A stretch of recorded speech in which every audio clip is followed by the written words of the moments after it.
ਅਗਲੀ ਖਬਰ ਦੇ ਵੱਲ ਵਧੀਏ ਤੇ ਗੱਲ ਕਰੀਏ ਕੈਲੀਫੋਰਨੀਆ ਦੇ ਵਿੱਚ ਵੱਧਦੀ ਮਹਿੰਗਾਈ ਦੀ ਤੇ ਇਹਦੇ ਨਾਲ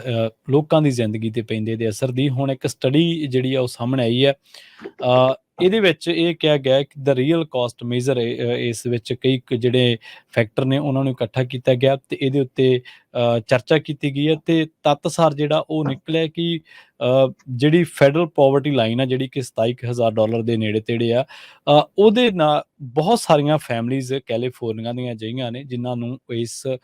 ਲਾਈਨ ਦੇ ਨੇੜੇ ਤੇੜੇ ਜਿਹੜਾ ਪੈਸਾ ਉਹ ਮਿਲਦਾ ਤੇ ਉਹਨਾਂ ਦਾ ਗੁਜ਼ਾਰਾ ਬੜੀ ਮੁਸ਼ਕਿਲ ਦੇ ਵਿੱਚ ਆ। ਇਹ ਜਿਹੜੀ ਰਿਸਰਚ ਕੀਤੀ ਗਈ ਆ ਇਹਨਾਂ ਦੇ ਵਿੱਚ ਉਸ ਫੈਮਿਲੀ ਨੂੰ ਸ਼ਾਮਲ ਕੀਤਾ ਗਿਆ ਜਿਹਦੇ ਵਿੱਚ 2 ਅਡਲਟਸ ਨੇ, ਇੱਕ ਕੋਈ ਬਜ਼ੁਰਗ ਹੈ ਜਾਂ ਇੱਕ ਕੋਈ ਪ੍ਰੀ ਸਕੂਲਰ ਹੈ ਉਸ ਫੈਮਿਲੀ ਦੇ ਵਿੱਚ, ਤੇ ਇੱਕ ਸਕੂਲ ਜਾਣ ਵਾਲਾ ਬੱਚਾ, ਯਾਨੀ ਕਿ 4 ਜਣਿਆਂ ਦੀ ਫੈਮਿਲੀ ਨੂੰ ਲਿਆ ਗਿਆ। ਤੇ ਇਹਦੇ ਵਿੱਚ ਕਿਹਾ ਗਿਆ ਕਿ ਫਰੈਜ਼ਨੋ ਤੇ ਮਡੇਰਾ ਦੇ ਵਿੱਚ ਜਿਹੜੀਆਂ ਫੈਮਲੀਜ਼ ਰਹਿੰਦੀਆਂ ਨੇ ਜਾਂ ਹੋਰ ਸ਼ਹਿਰਾਂ ਦੇ ਵਿੱਚ, ਉੱਥੇ ਸਾਰੀਆਂ ਭੱਤੇ ਜੇ ਜੋੜੀਏ ਤਾਂ ਜਾਂ ਮਹਿੰਗਾਈ ਨੂੰ ਵਿੱਚ ਕਾਊਂਟ ਕਰੀਏ ਤਾਂ ਲਿਵਿੰਗ ਕਾਸਟ ਜਿਹੜੀ ਆ ਉਹ ਵੱਧ ਗਈ ਆ। ਇਹਦੇ ਵਿੱਚ ਗਰੋਸਰੀ ਸਟੋਰਸ ਦੇ ਉੱਤੇ ਲਗਾਤਾਰ ਵਸਤੂਆਂ ਦੀ ਵੱਧਦੀ ਕੀਮਤ ਤੇ ਨਾਲ ਗੈਸ ਪ੍ਰਾਈਸ ਹਾਈਕਸ ਤੇ ਨਾਲ ਜਿਹੜੇ ਰੈਂਟ ਵੱਧ ਰਹੇ ਆ ਉਹਨਾਂ ਨੂੰ ਵਿੱਚ ਜੋੜਿਆ ਗਿਆ। ਤੇ ਕਈ ਪਰਿਵਾਰ ਐਸੇ ਹੈ ਜਿਹੜੇ ਪਰਿਵਾਰ ਇਸ ਵੇਲੇ ਜਿਨ੍ਹਾਂ ਨੂੰ ਹਾਊਸਿੰਗ ਬਰਡਨਡ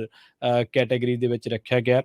ਰਿਸਰਚਰਸ ਨੇ ਇਸ ਸਿੱਟੇ ਉੱਤੇ ਪਹੁੰਚ ਕੇ ਗੱਲ ਕਹੀ ਹੈ ਕਿ 4.3 ਮਿਲੀਅਨ ਫੈਮਲੀਜ਼ ਜਿਹੜੀਆਂ ਨੇ ਇਸ ਸਟੇਟ ਦੇ ਵਿੱਚੋਂ, ਉਹਨਾਂ ਦੇ ਵਿੱਚੋਂ 30% ਜਿਹੜੇ ਲੋਕ ਨੇ, ਯਾਨੀ ਕਿ ਤੀਜਾ ਹਿੱਸਾ, ਉਹਨਾਂ ਦੀ ਜਿਹੜੀ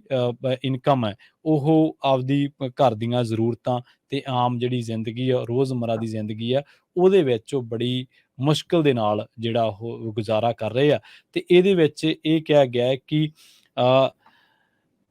3 ਦੇ ਵਿੱਚੋਂ 1 ਫੈਮਿਲੀ, ਕੈਲੀਫੋਰਨੀਆ ਦੀ ਔਸਤਨ 3 ਦੇ ਵਿੱਚੋਂ 1 ਫੈਮਿਲੀ ਐਸੀ ਹੈ ਜਿਹੜੀ ਕਿ 34% ਕੁੱਲ ਆਬਾਦੀ ਦਾ 34% ਜਿਹੜਾ ਜਿਹਨੂੰ ਫਾਈਨੈਂਸ਼ੀਅਲੀ ਸਿਕਿਉਰ ਨਹੀਂ ਗਿਣਿਆ ਗਿਆ ਕੈਲੀਫੋਰਨੀਆ ਦੇ ਵਿੱਚ। ਜੀ।